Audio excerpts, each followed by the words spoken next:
Okay, so here we go. White slave owners molded African American males as a whole into this image of a jolly, overgrown child that was happy to serve his master. However, the Sambo, which is in this picture, was seen as naturally lazy and therefore reliant upon his master for direction. This is how they justified the institute of slavery. And in 1863, President Abraham Lincoln issued the Emancipation Proclamation. The proclamation declared that all persons held as slaves within the rebellious states are henceforth shall be free. And in 1865, Confederate General Edmund Kirby Smith, commander of Confederate forces west of the Mississippi, signed the surrender terms offered in the Union negotiators. With Smith's surrender, that was the last Confederate army. The Confederate army ceased to exist, bringing a formal end to the Civil War.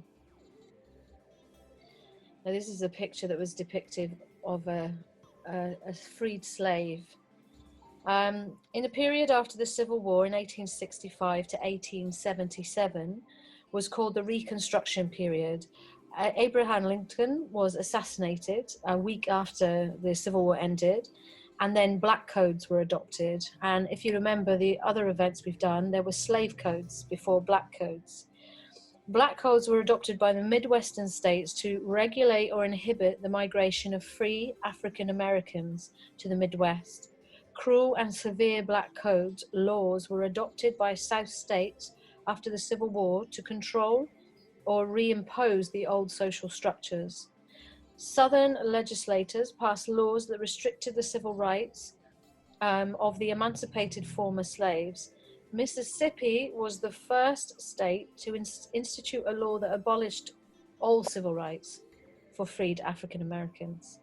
An act to confer civil rights on freedmen and for other purposes was the title that was passed.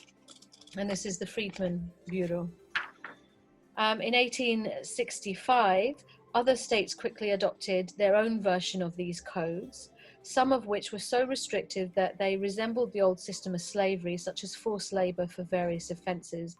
Some of them were people have said were worse than actually being a slave, because when you were a slave, you were property, so you were looked after to a certain extent. But in this way, you weren't property, and you could be burned through and die. It didn't matter. So in 1866, the Civil Rights Act was passed by Congress, which outlined a number of civil liberties, including the right to make contracts, own and sell property, and receive equal treatment under the law. We know equal treatment under the law is a word that's written, doesn't happen, but it's very important to say now they have the right, black people have the right to make their own contracts and own property. So this is what they've done with it. The nice picture here that's not devastated is Black Wall Street. Black community used their newfound freedoms to build what is known as Black Wall Street in Tulsa. Even under black codes, managed to grow a prosperous place. They had thriving black businesses and lawyers, attorneys, doctors. They worked hard, they saved their money, and they bought property just like the American dream said you could. But there was an underbelly of seething from the white community, and it was growing, and the black community could feel it. And if you can imagine being a slave all them years, you would know when your master was gonna beat on you, or you would have that feeling. So you can imagine this feeling that was growing in Black Wall Street. So on 1927, in a lift, the son of a well-off businessman was in a lift with a white woman. The lift jerked and their arms made contact, and the woman, who I think was most likely called Karen, screamed rape. Even though for him to rape her from the first to the third floor would have been an improbability, he was immediately arrested. A big reason behind the violence black men faced back then and today is this, and the black community knows this, is the sanctity of white womanhood. The sanctity says that all white women have to be protected from these black beasts. When the black elite came down to the station to pick up their son, they knew this underbelly was happening, so they turned up with 7 of them turned up to sort of for protection, really. And they said, my son would have never have done that, and we'll pay the bail, okay?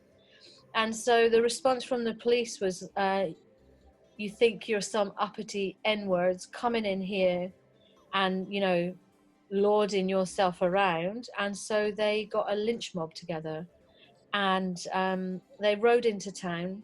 They forced black people to kneel down while they decapitated them. And then they started shooting, and they brought in aeroplanes, and they bombed the whole of Black Wall Street and all its inhabitants. And this was the first time planes were used on American soil. This is also where Trump's comments, when the shooting starts, the looting starts, come from. So, how is a community supposed to raise up when, even under black codes, they raised up? That when the white community were not happy with that, they go straight to guns and just kill them. FBI were like, oh, sorry, can't get involved. Everybody was like, sorry, can't get involved. So, you know, I had to tell that story because that pervade image of black people being lazy, you know, they wouldn't get a job anyway, they live in ghettos and all that kind of stuff, is absolute falsehood. Every time the community has had a tiny breath to breathe and get and build, this is the sort of response they've had from the white community. And to those that say, oh, but that's America, right? That's nothing to do with Britain. So many Commonwealth citizens arrived in the UK by request, and they were British nationals. So British nationality and immigration law made no distinction between British subjects, whether they were born living in the UK or they were elsewhere in the Empire. So they were considered British, and they were indoctrinated to be British as well. This began to change in the 1960s with a successive succession of Commonwealth Immigration Acts, introducing immigration restrictions on a growing number of British subjects who were born outside the UK.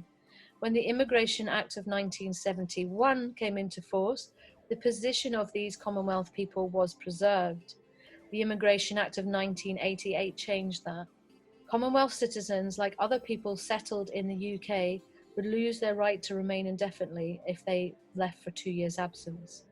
Decades later, it is clear that those responsible for immigration policies have given no care to these people. Recognition of their circumstances, status, their rights have been erased from the guidance in the Home Office literature. At this time, the Home Office had been directed by Theresa May to create what she termed as a hostile environment for people living in the UK without the right to do so. So when all these fights go on about immigrants and they're no right to be here, this government was talking about as well Commonwealth citizens who came to build this country, and they were creating deliberately a hostile environment for them. The Home Office had already implemented a biometric identity card system for immigrants. This was to be used to underpin an elaborate system of immigration controls to be enforced by employers, landlords, hospitals, banks, and others that are introduced by the Immigration Act of 2014 to 2016. Then the right to rent scheme was created with a severe impact on British minority groups, non-British and non-European people who were trying to find accommodation.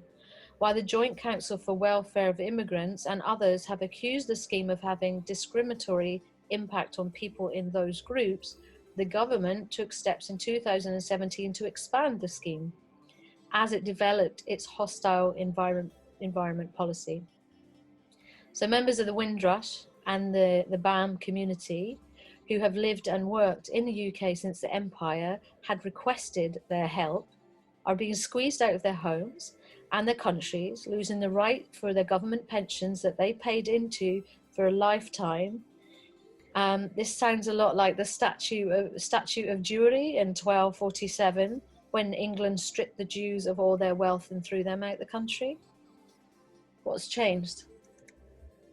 Okay, so the Race Disparity Audit in October 2017, this was produced by the Cabinet. It examines how people of different backgrounds are treated across areas including health, education, employment and criminal justice system, it was found 87% of people in the UK are white, right? 13% belong to the whole BAM community, Black, Asian, mixed and other ethnic groups, right? There were 4 stop and searches for every 1,000 white people, compared to 38 stops and searches for every Black person. So Black young adults were given the longest custodial sentences out of all combinations of ages and ethnic groups. White offenders were always given the shortest custodial sentences. So it's in the system. It's built in. And in every income band, except for the lowest, white British households were more likely to be homeowners than ethnic minority households combined. So 77% of white people were employed compared to 65% of other ethnic groups combined. 11.2% of Black workers were self-employed. It's the lowest percentage of all ethnic groups. White British people are more likely to actually drink at higher levels that are hazardous and harmful and dependent than other ethnic groups. And I mean, I can't fit all the facts in a 10-minute thing, but I read a lot as well about how bank loans are not given to members of the Black community. And we all know, hopefully, the statistics that are going out there as well about trying to get employed. You're 50% less likely to be employed if your name sounds Black. So, I mean, the system now is still built to take and push out. So my conclusion, which I've got this from the Lamy report, which will be in the email, you have all the links to this.